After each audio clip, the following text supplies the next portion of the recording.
This episode, we're going to explore how they make decisions when certainty disappears, how they've come to hold contrarian views, and what we can learn about rebuilding confidence and direction without clarity. We've gone from $50 million under management in September 22 to $2.5 billion. It's up 50 times. If Nick can drop Gary Teichmann, who's one of his best mates, then, how quickly can he drop us? So I lost the confidence of the team with that one error that I made. If you grow up in the UK extremely wealthy, you don't have to confront poverty. In South Africa, even if you're extremely wealthy, you confront poverty. And Rusty is pushing him away. He's actually pushing him away. He says, it's not my place. It's not my place. Now you look at the roads those two have traveled. I mean, one was guaranteed to be a Springbok. The other one, how on earth did that guy become a Springbok? Just being aware of, hang on, I can do this. Like, why have I just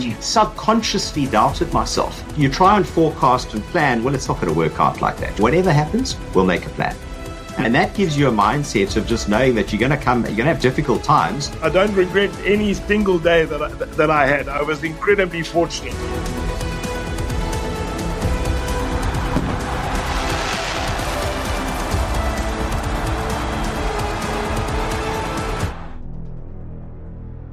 Good morning and welcome to Winning the Away Game. Today we have Nick Mallett, who was born in England, raised in Rhodesia and South Africa, studied at UCT and Oxford, and played for the Springboks before coaching them to the 17-match unbeaten run.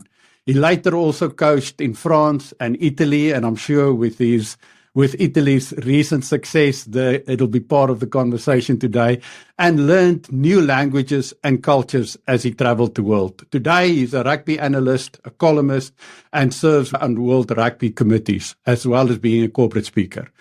Sean Peche trained in Cape Town, worked at Old Mutual Asset Management and Equinox before moving to London in 2001, where he worked at Decillion and Orbis before founding Ranmore Global Equity Fund in 2008. He's a long value investor who promotes numbers, not narrative, challenges lots of long-held beliefs like holding forever orthodoxy, and champions small charities focused on children and poverty. This episode, we're going to explore how they make decisions when certainty disappears, how they've come to hold contrarian views, and what we can learn about rebuilding confidence and direction without clarity. Flip, how are you doing this morning? Justina's excellent. Very excited to learn more from both guests. Sean, in his own right, built a great business. Nick is the godfather of South African rugby, as you may call it. We're fans of that incredible 1997 rugby team, so looking forward to what we're going to learn from these two gentlemen. As a little tradition on the show, we ask our guests, what is your favorite Springbok memory? Sean, will you open the floor for us? Thank you so much to you and Justina for inviting me on, and to Nick for joining me. And it's a great privilege to be in your company. So I know that you don't like the 1995 to be, brought up as the favorite memory, but mine is slightly different because at the time I was training as an accountant at Deloitte. And we had been at an offsite at the Vaal River. And we were traveling back to Johannesburg International Airport to catch the plane back and hoping to watch the rugby game in Cape Town. But it was a little bit touch and go. And our bus coming back from the Vaal River broke down on the way to the airport. And we were there stranded on the side of the airport, side of the highway. And these cars were going past with flags and tooting. And we thought, we're going to just be stuck here. And in fact, we saw the Boeing fly over, from the side of the highway, watching this Boeing fly, because we could see Ellis Park Stadium. And we thought, this is an absolute disaster. We're going to be stuck here. The guy who's supposed to come and fix the bus, he's not going to pitch up. He's going to be watching the rugby. The good news is we did actually make it. We missed our flight, which was great because of the chaos in the airport. The flights were all delayed. We missed our flight and ended up watching the end of the game in the bar in the airport. So it was extremely festive. Whereas if we'd made our flight, we would have been up in the air and missed all the activity. And so I guess a key takeaway from that whole experience is that when things are tough and there's a tendency to extrapolate, we're stuck on the side of the highway, we're going to miss the game, etc. And you just extrapolate that difficult situation into the future. And yet it actually somehow worked out better for us all in the end. So I'm sorry to have brought that one, but I felt I had to share That's that. awesome. That was the story. That's epic, man. I love how you turned it around into a lesson. It would have been so Deloitte to put you on an airplane in the middle of the world. In the middle of, I couldn't believe, it's like, and of course I remember there was one guy on the bus with a cell phone. So it wasn't like we could all, huddle around an iPhone and watch the game, etc. Like we were stranded, no communication. Then we were watching. It was crazy. Nick, where are you now these days, Nick? So in Cape Town, Okay. yeah, in my house in Cape Town, in Takai. So yeah, just close to the Steenberg golf course, 5 minutes away, so I can go and hit a ball quite regularly, which is fun. But mine, strangely enough, it wasn't obviously. I was very excited about a few of my results, but for me, the one that has left the biggest impression for me is the 2019 win in Japan. And the reason for this is for what happened after the game. It was quite extraordinary. There was first of all, we played against England, and England were favourites going into that final. They played absolutely outstanding rugby against New Zealand in the semi-final. And I remember doing a little interview with one of the English journalists, and it was with Shimangi, Hanyani Shimangi as well, and they were saying, listen, there are not many Springboks would make the England side, and we're solid, real favourites going into the game, and I remember both Shimi and I saying, the one thing you guys haven't faced is the commitment that South Africa shows on defence, the speed off the line. The fact that we don't play much rugby, so therefore we don't make too many mistakes, and we're going to turn you around with kicks, and it's going to be a different sort of game that you're going to face. And they laughed at us basically. And but what happened? We end up by winning that game. But a moment there that absolutely it'll remain in my mind forever was Thea going to Rassie and saying to him, "Please come and stand with us and celebrate this victory together with us, because you've been such a pivotal person in getting us to be as successful as this." And Rassie is pushing him away. He's actually pushing him away. Says, "It's not my place. It's not my place."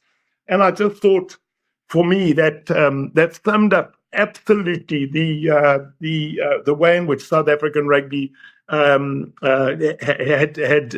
sort of evolved under Rassie. He would give everything he possibly could to the players, but they were the ones on the field who won the plaudits, and they were the ones who had to hold up the World Cup. And it wasn't his moment there to be in the limelight. And I loved that moment. I just thought, from a coaching perspective, it's exactly how I felt too. When the side got success, I wanted them to absolutely revel in it.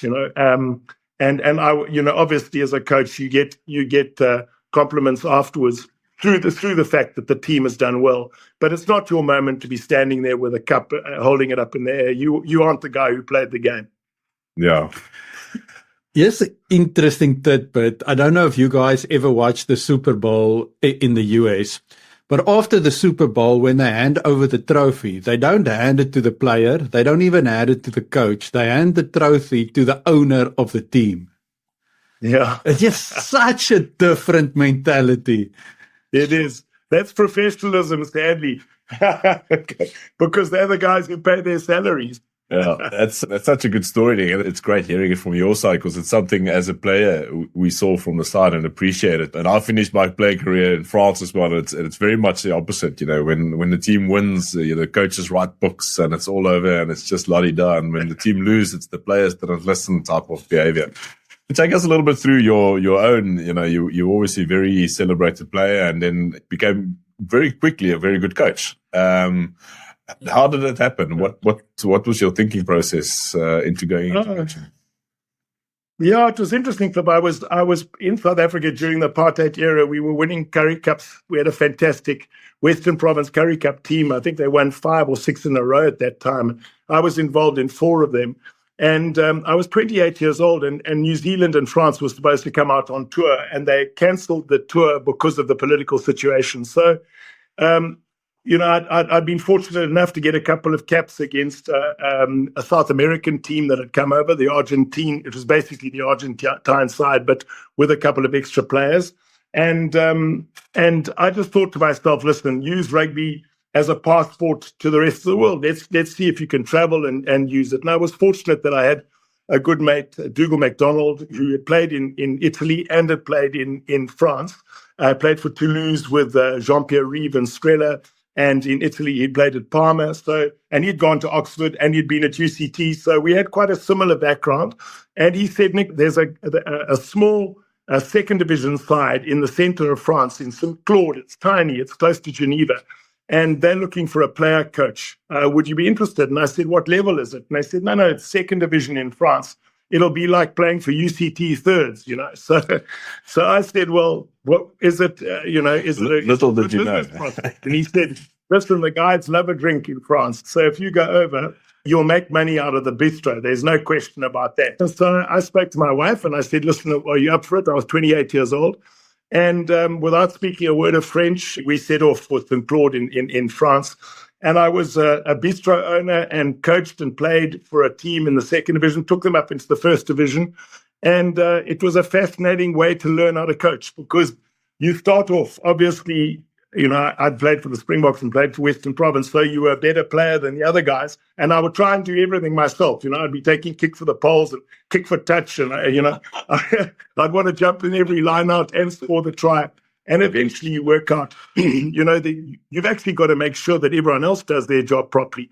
And if they do their job well, then it makes it so much easier for you to do yours. So it was a really interesting learning process. And that I was able to pick up French, obviously, then. And I moved from there up to Paris, had 4 years with another second division side, which I took to the first division as well.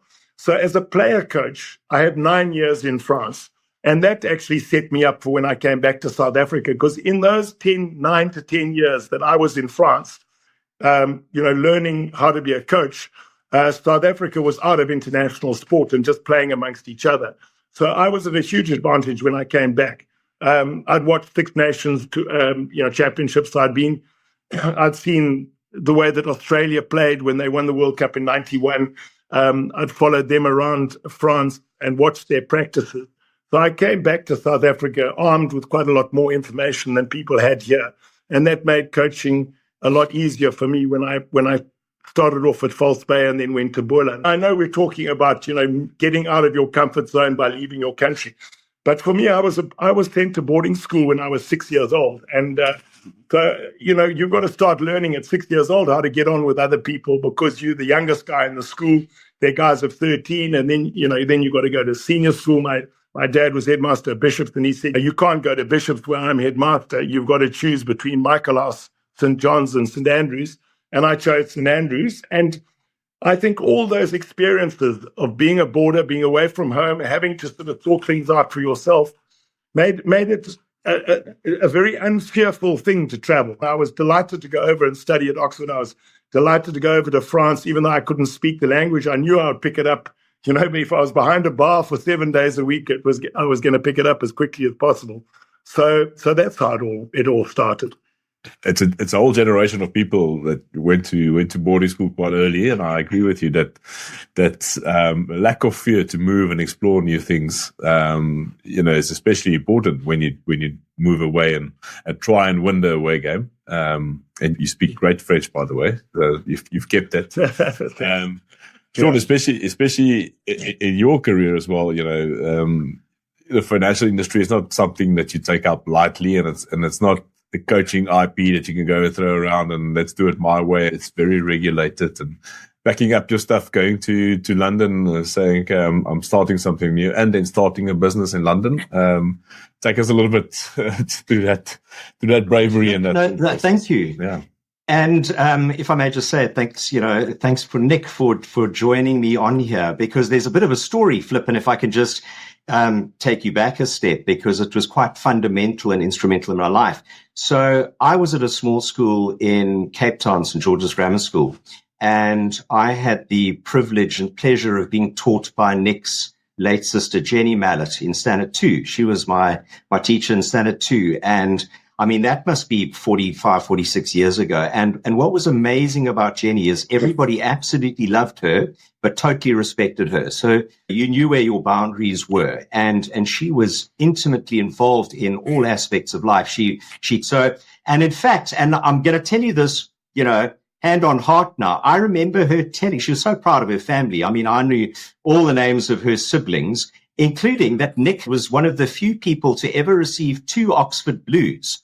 And I remembered her telling us this, so many years ago, and I looked it up. I thought it was rugby and rowing. I didn't know. But then Nick's brother, Dave, was my under-11 rugby coach. And he was also an assistant housemaster. I was a weekly boarder. And we were quite scared of Dave. We used to call him the bear. We definitely weren't going to tell Dave to his face that we called him the bear.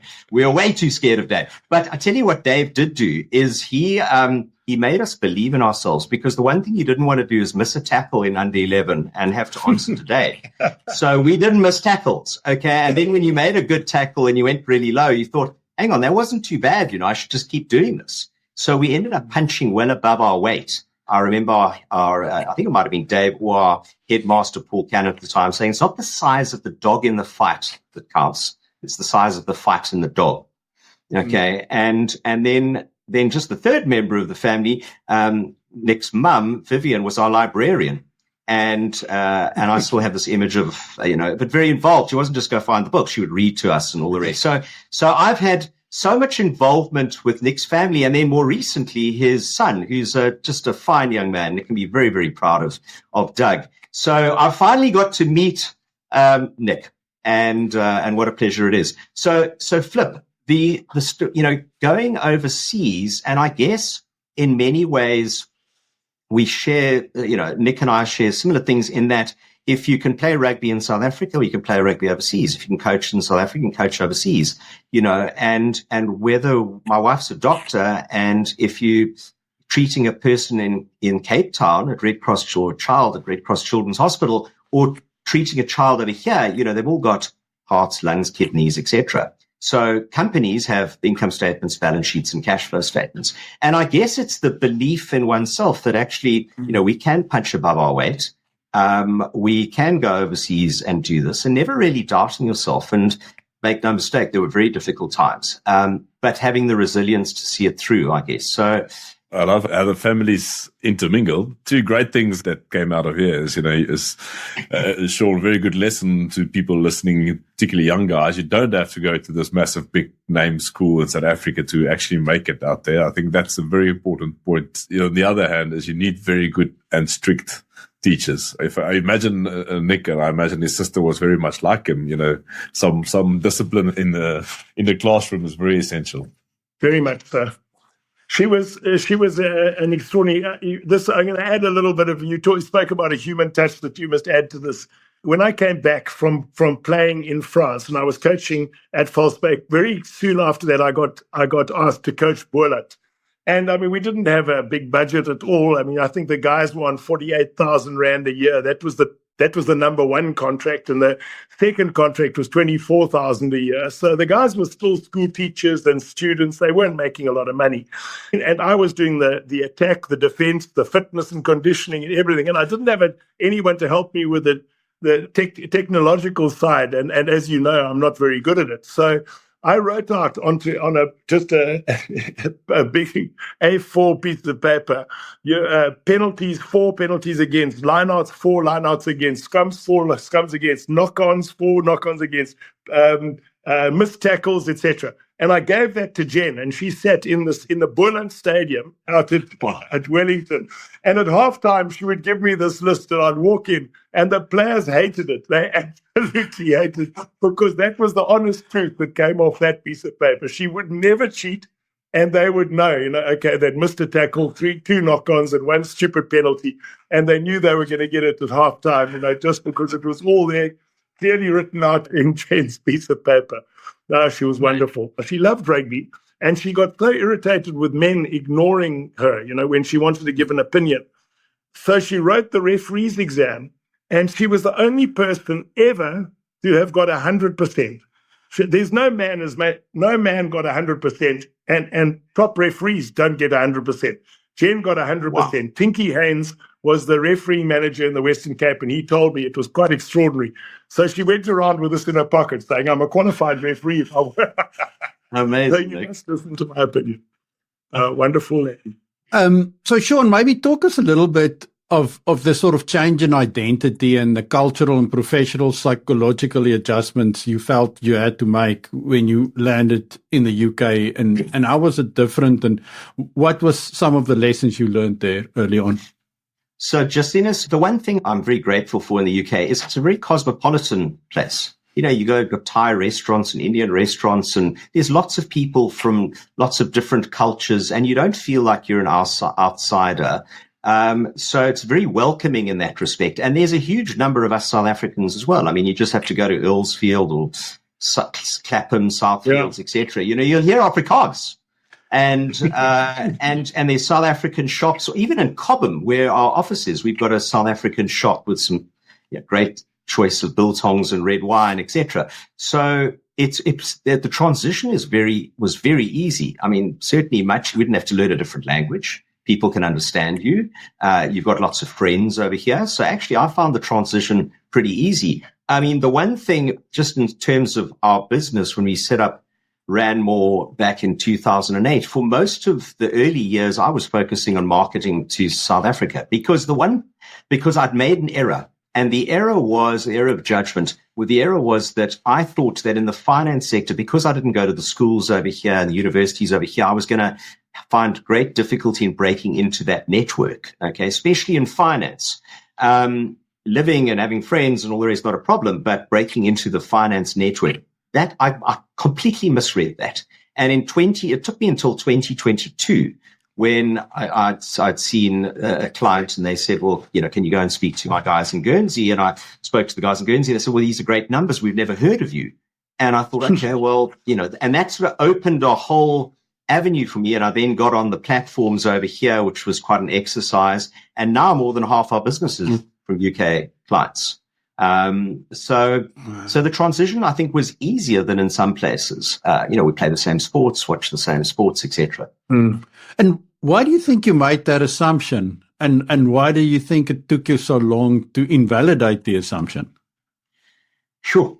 You know, I don't know. And when I think back, I think, well, how could I make this assumption, this incorrect assumption, because it's such a welcoming place with all these cultures, etc. But, you know, the finance sector is quite different. You've got some very old names, you know, Cazenove and Rathbones and all these old private banks here, some small private banks, etc. And those are quite networked. Many fund managers over here went to Oxford and Cambridge and places like that.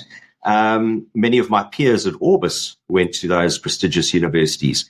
And so I guess, but it just takes, you know, you just got to, I guess the point that I made is that just being aware of, hang on, I can do this. Like, why have I just subconsciously doubted myself? Never consciously doubted myself. Never, you know, and I didn't have a network. So that was the other thing. I didn't really have a network. And that's where LinkedIn came in. So LinkedIn helped me build a network. And I mean, look, that's how we got together. And that's how I got to know the Lekker network, etc. So it's an incredible resource that allows us South Africans all around the world, not just, I mean, any business professional to connect. And the other thing is it's a very positive network. You can go onto Twitter and you make a comment and people can hide behind the nom de plumes and throw mud, but because they, you know, who's that person? But on LinkedIn, everyone's very professional and they're trying to put their best foot forward, etc. And so you may try to make positive comments, which is what we all want. So LinkedIn really helped me. I guess where was LinkedIn back in 2001 when I got over here? It wasn't around. So I guess it was all of those things coming together that even if I'd wanted to make a network or build a network back then, it might have been harder without those kinds of resources available. It's fascinating. I just actually finished one of the most amazing books I've ever read. It's called The 5 Types of Wealth. But one of the interesting things he talks about it is that the things that really catch you in life is not the things that you don't know. It's the things that you know for sure that just isn't true. That's it. Yeah. So, because we make it's so easy in that context to make that assumption, even subconsciously, like you said, and it takes you so long to realize that's wrong. And And as soon as you realize it, like you said, your business has probably doubled because half your business is from UK clients now. I mean, we've gone from $50 million under management in September 22 to $2.5 billion. It's like 50 times. Transformational. Yeah. And the power of that LinkedIn has just been incredible. Yeah, should be careful, Sean. LinkedIn is going to come and ask some commission. Give me a membership, yeah. A small percentage. Yeah. We're speaking to two LinkedIn pros. I know between you and Justina, so you guys know how to work. Come on, Flip. We're just learning from you. Yeah, well, it is quite nice because it is, as you said, Sean, it's a positive platform, and that's what makes people a little bit agitated by it ever so often, because they say it's not true when you're as positive. Anyway, that aside, there's a small nuance again. Is our family farm in the middle of the Kalahari is called Cobham as well. You wouldn't believe, Sean. Wow. Yeah. Amazing. Yeah. But anyway, Nick, I want to get back to you. And after you did your little French rendezvous, and then came back to Velsbay, and then Boland, and when you look at coaching, it's not often you go, okay, well, we've got this guy, little Soti from Cape Town, he coached Velsbay and Boland, now stepping into a very Afrikaans regime back in the day and becoming Springbok assistant coach and then coach. And it happened quite quickly, if I'm not mistaken, from 96, and then all of a sudden coach. How do you step up to that ladder and then just go all guns blazing and start performing it? I think it was there was quite a bit of self-confidence that I'd built up from coaching in France, and I'd seen that oddly enough, it was. I knew that if I was on the field, I could make a positive. I could have a really positive influence on the players around me, even as a captain or as a coach or someone who was able to manipulate the referee a little bit. But it was. I knew that on the field I could do it. And for me, the big test was off the field. If you're no longer on the field, but you're coaching and you're preparing the team, but you're no longer actually in the fight yourself, are you able then to still get the same sort of benefits and the same intensity and the same intelligence from the players that I was getting when I was on the field with them? And coaching Velsbay and Boland, which were two teams, they were teams that were sort of very much down the order, and getting them up, till we finished. So I knew that if I got top players, I knew that I'd be able to do a good job with them, and having that self-confidence is vital. I went when I was offered the job and given it, and remember, I think I was the 6th or 7th coach in 5 years. We went through coaches that just as soon as they didn't perform well, they were fired. So I wasn't sure I was going to get very long in the job, but when I was in it, I was going to do absolutely my best to get the best results possible. And I went around South Africa. I went to Durban, and I went to Bloemfontein and Pretoria and Joburg, obviously living in Cape Town. I spoke to 17 guys that I thought were absolutely critical for that 97 tour overseas, and just said to them, please, guys, it's been a long season. We've lost to the British Lions. We lost to the All Blacks. But I promise you, this is going to be a fantastic tour. We will do well on this tour. The only one who was injured, actually, it was Andre Joubert, wasn't able to go on the tour because he had to have an operation. But otherwise, everyone else came on that tour. And it was a fabulous tour. We turned it around. We had some fantastic wins against France, against England, against Scotland, put 68 points past Italy. So, and it was just, it regenerated that whole feeling, and Once, I had players like Henry Honeyball, Gary Teichmann, Mark Andrews, Osturant. I just had such good rugby players. I just knew that they were better than the opposition, and that if we could play properly, we were going to absolutely smash them, and that's what we did. So we carried that through to 98. And then there were lots of mistakes I made. It's never always going one way upwards. But there were lots of mistakes. You've got to reset your goals, which I didn't do. You've got to be much more careful about your selections. I didn't place enough importance on leadership.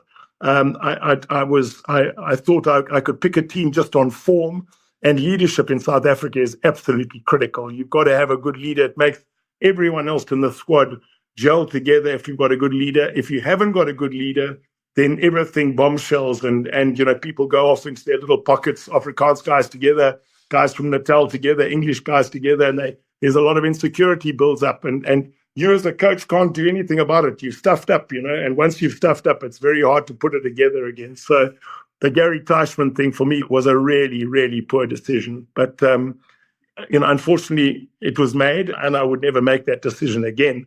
But it was a lesson that thankfully every other coach after me has learned. I think John Smith played at least 2 or 3 seasons longer than he would have because Jake White and Peter de Villiers just rated him so much as a captain. So a guy like Bismarck du Plessis had to wait in the wings for longer than perhaps he would normally have done. But that's really what was it. When you ask how did it just fire, when you come back and you've got an idea of how you want the game to be played, and you pick young players and they can do it, and they're better than players who are playing international rugby, they're actually playing better, collectively better, then it gives you tremendous amount of confidence. And the fact that I coached Boerland was very important for me too.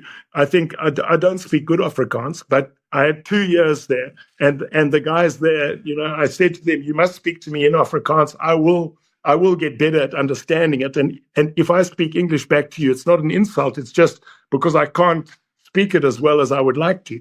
And I know that was probably another mistake I made. I probably should have gone to Pitstonderwater or something like that for 6 months and made sure that I never spoke English, so that when I went in there, people like Andre Venter and Kreiner Otto and Osturant would trust me as much as the English-speaking guys would trust me.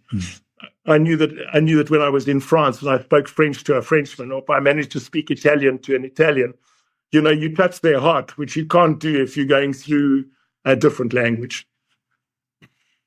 So if you go back to that decision on Gary Teichmann, what do you think was in your sort of decision-making process? What was it that was it the overconfidence in something that turned out to be false? Was it not assessing, or was it just still learning? Where do you think you went wrong in making that decision? Yeah, I think a number of things. First of all, he was a very close friend of mine. We're only about 10 years apart. In fact, I started coaching the box when I was 40 years old, and Gary was 30. So you're not miles apart at that point. And we'd gone through that unbeaten session period together, and then unfortunately, when things didn't go well, and in 1999, we went through a really difficult period before the World Cup at the end of the year. And Gary he'd played 33 months of rugby out of 36, and was carrying a couple of injuries. And the team that was firing at the moment was the Stormers, or it was Western Province in those days, and they were beating the Sharks, or Natal. And when your international side's not playing well and your captain's battling to get onto the practice field until Wednesday, he was battling with a back injury and a neck injury. I should have had more control over the international rugby players. If I had what Rusty has got, which is we can take a guy out of sport and get him rehabbed by the Springboks, then it would have been fine. But I didn't. He had to play the Currie Cup, and then his coach, McIntosh, wanted him to play in that competition because he was going to be judged on how they would do in the Currie Cup. And so you had your hands tied behind your back a little bit. And then typically you're a leader and you think to yourself, a leader's got to make a decision. You've got to be seen to do something. So you make a decision in haste, and it's a massive mistake. It's not a mistake that Bobby Skinstad didn't deserve to be in the squad and didn't deserve to be there and was playing really good rugby. That wasn't a mistake. The problem was the leadership and not having the top leader there. I should have carried on just using Bobby off the bench. He was outstanding in that role, and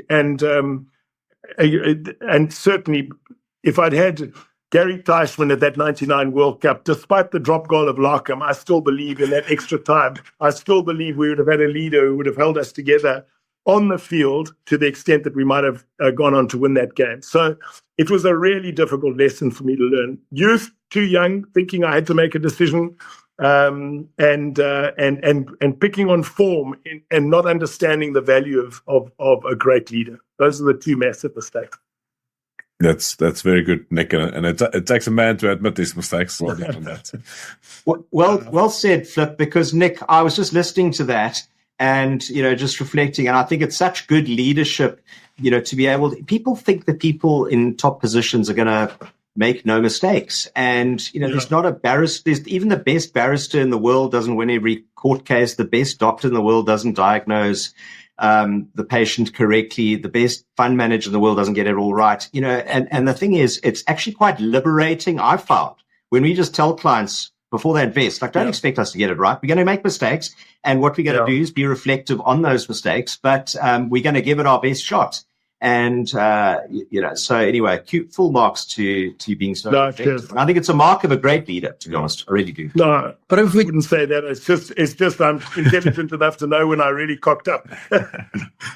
So when was the point when you realized it was a mistake? How long after announcing the change did you realize, oh shit, I think this was a mistake? When I got the squad together, immediately I got the squad together for the preparation of the World Cup.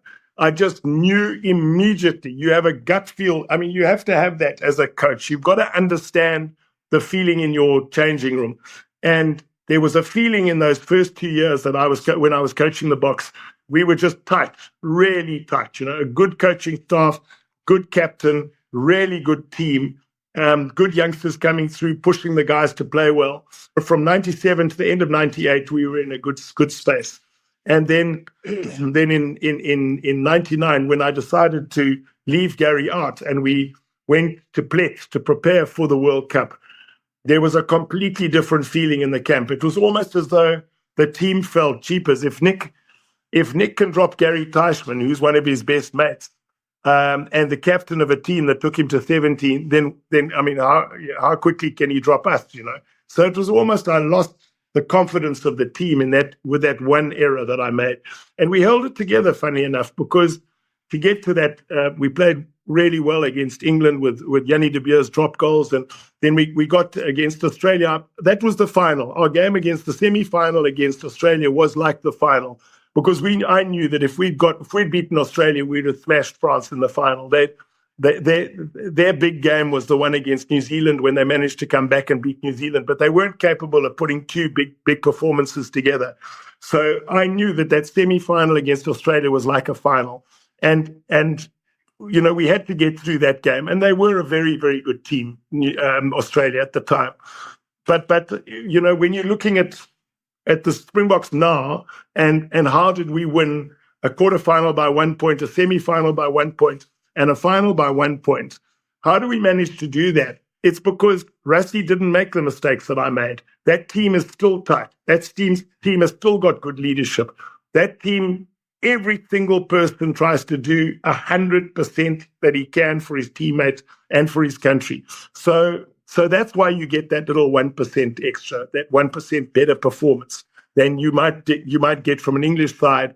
That's for them, they've missed a bonus, but it's not the be all and end all of their lives. For South Africans, you want to win because you want to win for South Africa. It's quite an extraordinary feeling. Sean, the first time we spoke, you actually mentioned something that stayed with me that really connects well to what Nick just said, and I want to prompt you, but I want to let you tell the story from your point of view. And that part of the broader view we as South African has is the variety of the society that we grow up in, and the adversity and a lot of the challenges that we face. So, please tell us that story and give us your perspective. Justinus, I was saying when I'm listening to you, just set me up there. What I was saying is that if you grow up in the UK extremely wealthy, or you grow up in Italy extremely wealthy, you don't have to confront poverty. Okay, because you take off from Heathrow and you go and fly, go and ski in the Alps and then go back and then go to New York and then go to watch Formula One in Monaco or wherever. In South Africa, even if you're extremely wealthy, you're taking off in your aeroplane, even if it's a private jet, close to Cape Town, close to Langa and Gugulethu or Alexandra, you confront poverty. And I think that we're a melting pot. And I look at America, and I just look at that country and I go, this country is very divided. Half the country hates the other half of the country. If you're Republican and you Democrats, you don't want to talk to each other. If you MAGA, they hate the other half of the country. Okay, we don't have that. I mean, yes, there's probably a small percentage of South Africans who hate the rest of South Africans, but we don't have that. And I mean, I travel back to South Africa regularly, and whether it's the guys at the check-in counter or the porters at the airport or the taxi drivers or the waiters at the restaurants, there's this feeling of friendliness and of warmth. And, when I speak to people flying back recently, Americans or Germans or whatever, people have the most amazing time in South Africa because they have this warmth and all the rest. And so maybe it's just you're less in a bubble than maybe you are elsewhere in the world for a given level of income. It's humbling. We support a rugby club in Manenberg through one of our charities, and they share rugby boots. Which I find that very distressing, that we are world champions and we have teams who are sharing boots in the Western Cape. And if they're sharing boots in the Western Cape, what on earth are they doing in the rest of the place? In the rest of the country, in the deep in hinterland. But so anyway, that's what we kind of working. We've got a little project going here called Ranmore with Ranmore, where we're collecting shoes and used tackies, trainers, and rugby boots, hockey boots, football boots, etc., from clubs that we sponsor over here and schools. And we're about to send our first container back to SA. We're going to have about close on 10,000 pairs of shoes. Wow. We're going to get them cleaned and then sorted and packed in a nice little bag, size 6 or whatever. And so that'll create some employment in terms of shoes but we've had it's taken so long to get an import permit that we've now started a Ranmore with Ranmore in Cape Town. Hang on a second. Why don't we go and make sure that there are no used shoes in wealthy households that are not being used elsewhere? And so we're going to do something similar there. So we're starting in Cape Town. We'll see where it goes. But that can make a big difference. Just a pair of shoes. Yeah. That's beautiful, Sean. It rings to Nick's point that he said is it's South Africa, winning it's not about match day bonus and etc.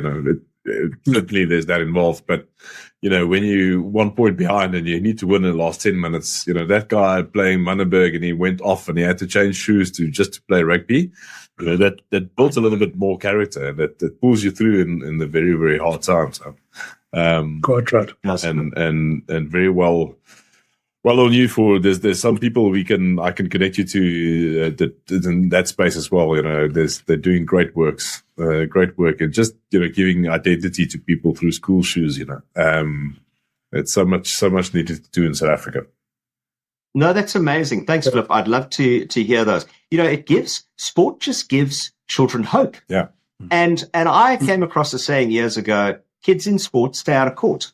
Don't we want our children to be playing sport rather than joining gangs? Because if they're trying to get their identity, let's get them their identity, whether it's football or hockey or netball or whatever, but get it through sport rather than, the bad elements. And actually for remarkably little money, we've got a place outside Cape Town at Villiersdorp, and we've set up a thing in charity in Villiersdorp and supporting some of the local schools and some bursaries, etc. But one of the things we did is we bought rugby balls for all the local schools. One of the schools had 1,600 pupils and their sporting equipment was one rugby ball.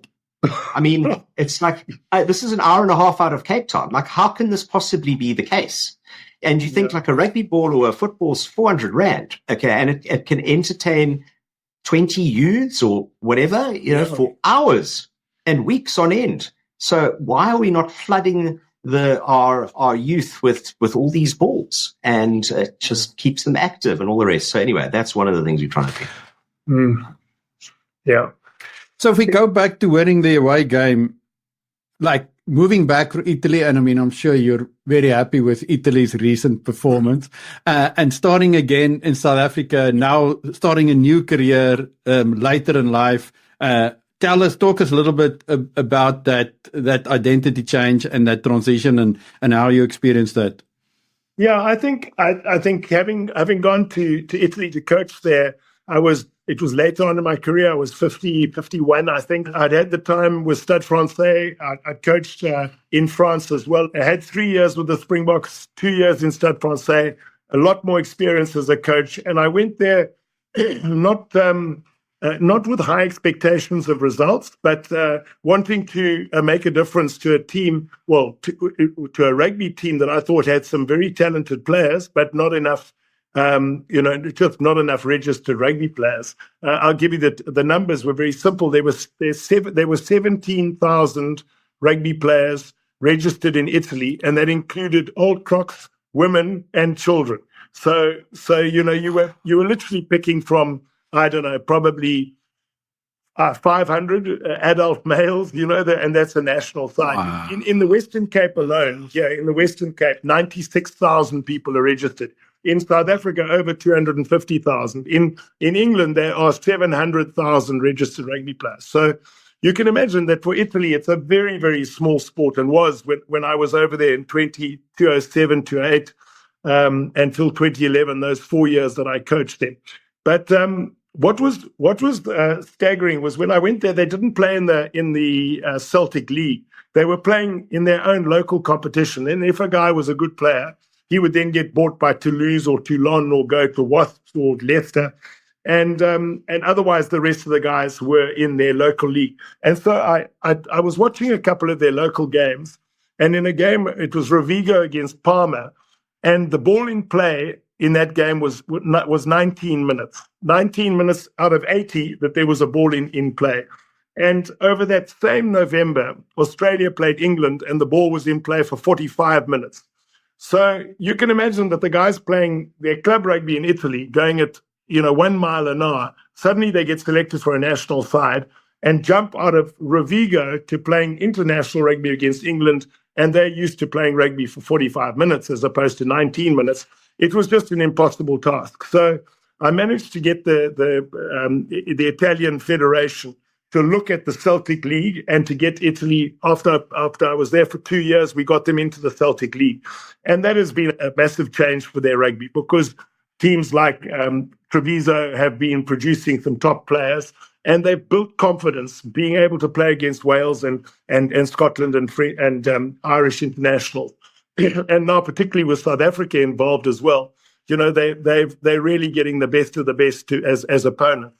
So I was really proud of that. But again, that experience was it was so important. It was like going back to doing Boland and False Bay again. It was taking a team and saying to them, "Listen, guys, before we can dream of beating anyone, we've got to be competitive. We've got to. It's no good losing by 45 points to 50 points every time you run out, because you're trying to play pretty rugby, but you're dropping the ball and the opposition is scoring left, right, and centre." I said, we've got to be a difficult side to beat. And then once you're a difficult side to beat, you can then perhaps win a game or two. And that's what we did. And I got so much pride out of that win against France, 23-22. I mean, it was the most incredible atmosphere at the stadium.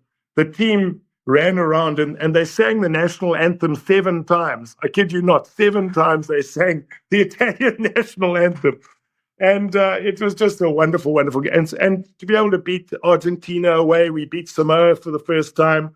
We had the best results ever against New Zealand, Australia, South Africa, France, England. I mean, we only in 2 games against England in Italy, we lost by 5 points and by 4 points. So those were the closest results up until this last year where they beat England. So it was a fantastic experience, getting players like Castro Giovanni and Sergio Parise. We had Alessandro Masti, a fullback. He got the player of a tournament. We won 1 game in the tournament, and my fullback got player of the tournament. I mean, that's just absolutely fantastic. Sergio won So in 2 of the 4 years, we got 2 Italians winning the player of the tournament, which was voted by journalists. So that was fantastic, And then after 4 years, I came back and I was thinking about going back to Europe and coaching again, because it's what I love doing.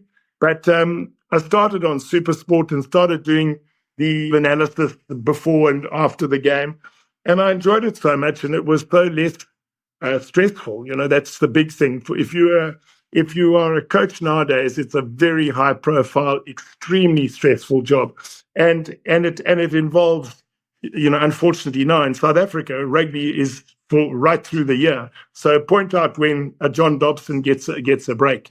If you're an international coach, you get a break, but not if you're coaching the URC and the European Cup, and then your players go off and play for the Springboks, and then you've got to start the URC again.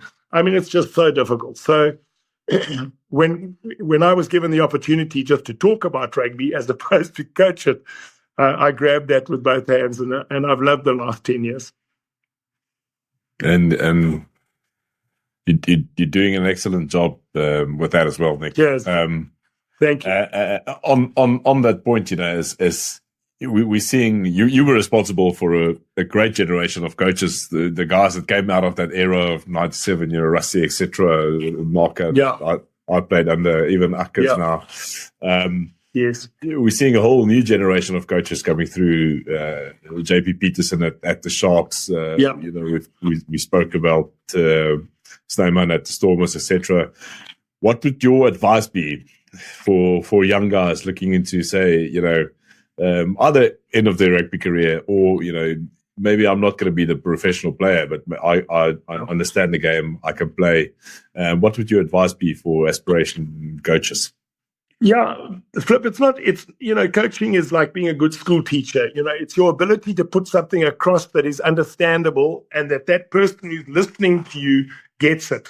There have been maths teachers at schools I've gone to who are so clever. They are so clever that they can't understand that the class doesn't get what they're trying to teach them. They speak too quickly, they explain it too fast, and your normal average guy like Nick Mallett just can't pick it up that quickly. So teaching is a critical part of it. And I think if you've come from a teaching background, you look at a lot of good coaches are ex-school teachers. Even someone like Graham Henry, Jake White was a school teacher. Sir Graham Henry was a school teacher. McIntosh was a school teacher. I trained to be a school teacher, although I never went into school teaching. So it's the ability to have information and to pass that information across in an understandable way that your squad, your team can get their heads around and believe in. And so EQ is very emotional intelligence, EI, I suppose you call it now, is very important, because you've got to deal with different individuals in your team. Some people are more competitive than others. Some, they need an arm around their shoulder and a hug. Another guy needs a kick up the arse. There are lots of different ways in which you've got to motivate these guys. But so you need to have that ability to judge, to understand the difference in human beings. But you also have to have the ability to put across ideas in a way that the players can understand. And I think some people go into coaching having an idea about what they want, but they don't have the ability to put that across to the players. So it's not just, if you can be a great sportsman, a great rugby player, but you aren't necessarily going to be a great coach. So I think that would be the first thing I would say to them. Make sure that you understand what's required as a coach. You're not a performer. You are actually trying to get other people to perform for you, and that's a very different. It's a very different paradigm, I suppose. You can. It's. I remember talking to Donnie Gerber, and Donnie Gerber said he just couldn't understand why people couldn't sidestep like he sidestepped. But I mean, I completely understand why, because I just didn't understand how you could do it. So you've got to bring yourself down to the level of the people you're coaching and make sure that they understand. And I think that's where Rassie, again, I'm saying, because he has been the most successful international coach over the last 6 years, and I think will continue to be. And he doesn't miss out on the IQ side, the intelligence, emotional intelligence side, And he certainly is the hardest working technical coach I've ever met in my life. He really studies it, so the players are so well prepared whenever they go in. But I just want to talk about two people to give you an example of this. The difference in what you have to handle in South Africa. You get Peter Steph du Toit, who comes from a grandfather who was a Springbok. What was he called? Spira du Toit. He went to Paul Gym. He played with standing rugby players. Spira. And Peter Steph was born to be a Springbok. He comes from a Springbok background, Springbok family, was sent to a school surrounded by potential Springbok, well coached. I mean, he went to into a good academy. He was going to be a Springbok. Then you get Makazole Mapimpi. Makazole Mapimpi in Mthatha. He didn't ever know his dad, never met his dad, so he didn't have a family life. His mother died before he was 12. His grandmother brought him up, and she died when he was 15. So he didn't have anyone in his life. He used to walk to practice, and at 15 he played in a senior school in a senior club. They didn't have school rugby, so he went to a club in Mthatha. And someone from the Eastern Cape picked him up. Border picked him up to play. And he was given his boots and when they saw him play at Border, they picked him in the Eastern Province team. And from there, he went to the Sharks. And out of the Sharks, he became a Springbok. Now, you look at the roads those two have traveled. I mean, one was guaranteed to be a Springbok. The other one, how on earth did that guy become a Springbok? I mean, it's absolutely extraordinary. And when you've got a coach who understands that and can impress upon the whole squad how important it is for more Mapimpis to come through. It's not just the privileged people for whom a Springbok blazer is waiting. It's for anyone in South Africa, given the right opportunities and the right chances. Yeah, exactly. And there are so many more. If you look, like what Justina said, if you look into the Eastern Cape, or if you look into the backside of the Northern Cape, etc., there's so much talent in South Africa. It's actually scary. And I hope the world takes note of it for the next 5 World Cups. Yeah, 5 of the next 10. Sean. So Sean, go ahead, Flip. Yeah, if you had to do it again, pull up your pegs, go to the UK, start Ranmore. What advice would you give to a fellow young Deloitte consultant trying to make the big step and build his own thing? Flip, I would say, it's a very competitive world. I jumped quite early. I was at Old Mutual Asset Managers for a couple of years and then joined Decillion, and then came over here. We were over here marketing our fund, the original fund at 9/11. And then I went to Orbis and I spent 5 years in Orbis. And, you look today at some of the top fund managers, they're much older than me. So you don't have to jump too early. We have this impatience, I guess. That's one of the challenges is to contain your ambition and wait for the right time. I guess that's the thing. And I guess it's just like sport. You got to wait for the right time to attack, So build up your skills. But actually the benefit these days is you can be anywhere in the world. You really can. I mean, even at our place, we got fiber. You don't have to go. Many of the businesses these days, you've got Teams meetings. Look at us now. So COVID, we've always got to think about what are the positives, what's the silver lining? Well, the silver lining with COVID is we're used to online meetings. And so you don't have to leave South Africa. And actually, I'll share an interesting story. And if you are overseas, given that it's such a luxury, make sure you're making a difference to those who are back in South Africa. And I'd almost say, and I don't know how we build this in. Maybe, Nick, you can comes back to the EQ. You got to put it across in a nice way. But if we want to be overseas and you're proud to be South African, you're proud to wear a Springbok rugby jersey while you're watching the game, etc., you got to ask yourself, what are you doing to help the country that got you to where you are? What percentage of your after-tax income are you donating back to South Africa to support others who are not as fortunate as you? That's what I would say. So, that's kind of it's a side angle of mine. But what was the realization for me, Sean, is it was on the train. after the 23 World Cup in Paris on the way to the hotel. And here I was in a car surrounded by Springbok supporters, 80% of which are expats. And clearly for all of us, this was one of the best days of our lives. We had just witnessed lifting the trophy for the second time. And what was insane was that most of the people there had decided within the last 7 days to drop whatever they were doing, walk away from commitments, and get to Paris to be there. So if we combine the fact that they obviously spent a lot of time and money to be there, and it's one of the best days of our lives, the next question for me was exactly what you've just said, is what would we all be willing to give to make sure this happens as many times as possible before we die? Because I would much rather have that happen 5 more times than once in the next 20 or 30 years. So that's the key, is we actually have a superpower that the low-hanging fruits in South Africa is so obvious, we can have an impact that can make that possible. Yeah. I think I cannot speak highly enough of the South African population and their ability to forgive and not necessarily to forget, but to forgive.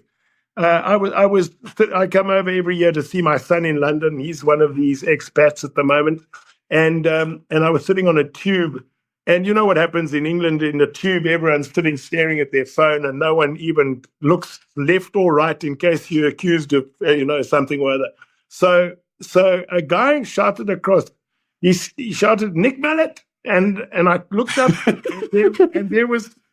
there was a black guy, and he would have been, I suppose, 23, 24.